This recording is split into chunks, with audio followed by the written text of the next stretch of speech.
Okay, guys. Heroes are sitting here. Yes, we need this.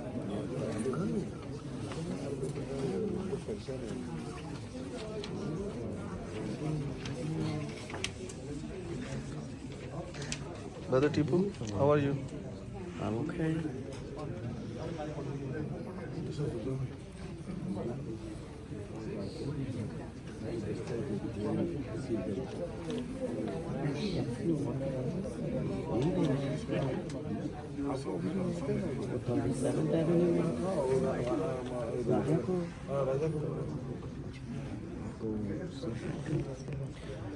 Okay, good morning. Sitting here, TLC office, 33 People Street. Big days over. You love videos. I say you love videos. It's good for the knowledge for the other drivers. All the other drivers inspire. We have to show them something. That's good. That's good. That's social media. Big hero, Alpha brother. My friend, my best friend. Good man. Love him so much. Thank you. Thank you. Hands up for you. Thank you.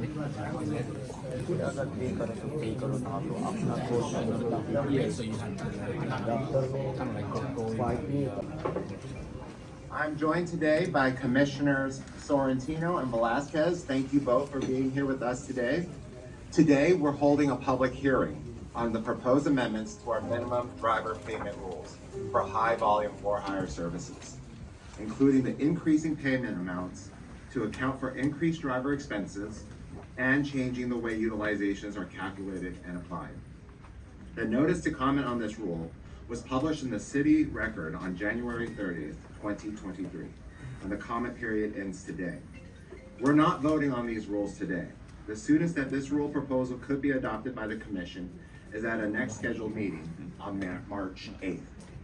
Before we begin, I want to thank the drivers out there for their patience and perseverance when it comes to fighting for this pay raise. I know you've been out there making sure your voices have been heard. I have spoken before about the joy in this room back in November when we passed the previous minimum pay rule. That was an uplifting moment for all of us.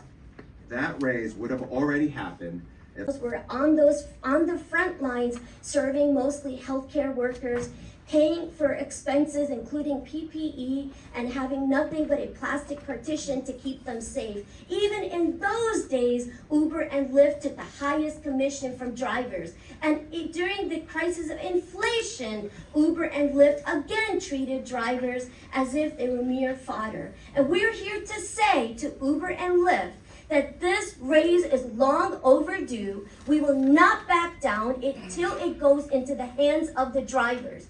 And when you thought that the greed and the malice could not get worse than their treatment of drivers during the pandemic, during the crisis of inflation, and on the eve of Christmas, now when we're back fighting for the raise, Uber is making bogus arguments about logging drivers off. They know that policy-wise, it would make no sense for them to log drivers off because the very rule that they're opposed to would not benefit them with a higher utilization rate, which is the only reason that they would seek to log drivers off. But they have terrorized drivers over the past several weeks to basically convince drivers to not fight for their own raise. It is an incredibly malicious and cynical move by a company that sued on December 9th to block a raise, knowing very well that by December 31st, their revenue was going to be $8.6 billion in the last quarter of 2022. Do not accept this. We're here to talk to you as TLC because you can change this. The Uber and Lyft logging off drivers is an absolute violation of the pay rules. It is wage theft. If a driver steals a dime from a passenger, you take away their license. If a company steals a dime from a driver, you need to take away their license. And that is what a log off is. You need to implement policies that have penalties that understand log off is a violation of these very same pay rules. You must use CPIW private transportation. It is the only metric that properly measures the fullness of drivers' operating expenses. Do not leave 1 penny on the table, because when you, the TLC, leaves 1 penny on the table that belongs in the hands of the drivers, then you, my friends, are no better than Uber and Lyft. Do the right thing, pass the right rules, pass the right metric, stop the log-offs. You can make them illegal through your regulations. Thank you. The study is clear that the companies have to reduce unoccupied time. If the TLC has another mechanism beyond reducing cars on the road. First of all, I am with Uber since 2012. Okay, I can tell you a little bit about Uber history. That time we was very excited. We are very happy life. No, even our kids want to act. My wife saying to the kids, Dad has no work, don't ask Dad anything. Yesterday my kids asked something, and my wife said to the kids, don't ask Dad. He has no money, he has no really good work. Really hard to survive right now. That time, Uber has 10% only commission. Because we have no fake unions, no bullshit. Only Uber and driver. I'm telling the truth. I'm not going to lie. There's nothing fake, nothing hidden charges. Right now, in the social media, making fake news to scare the drivers.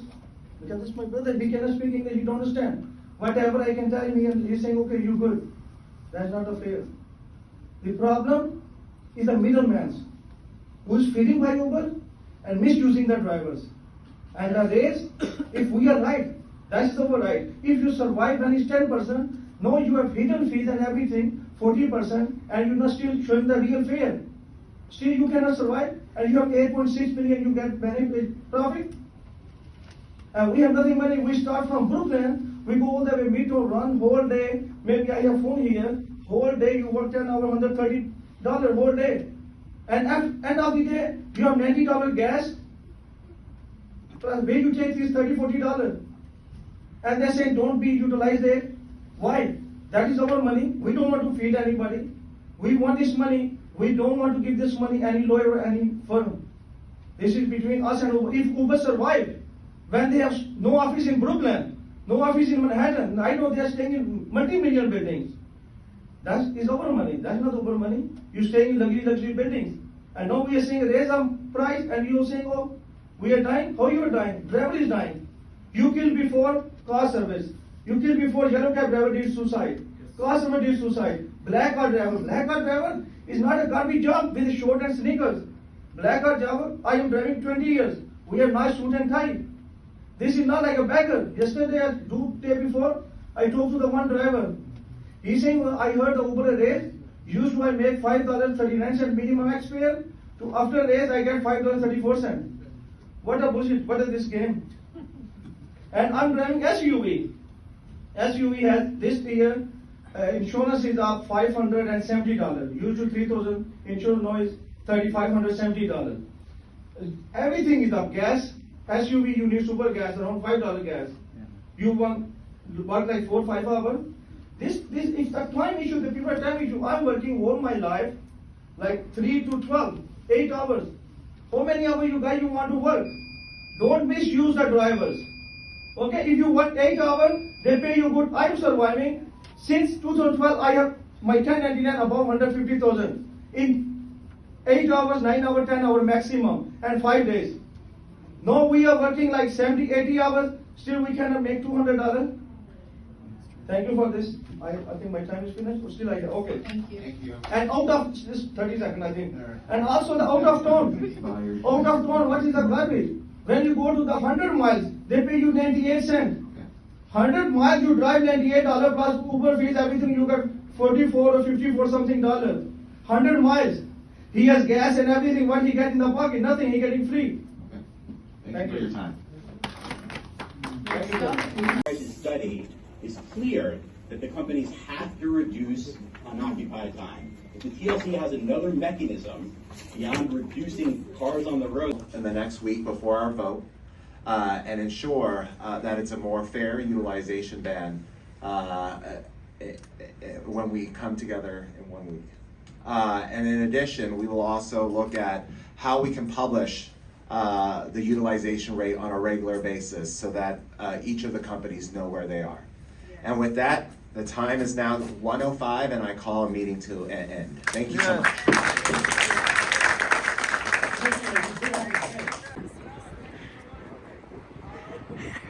You're my boxer, man. Show your boxing.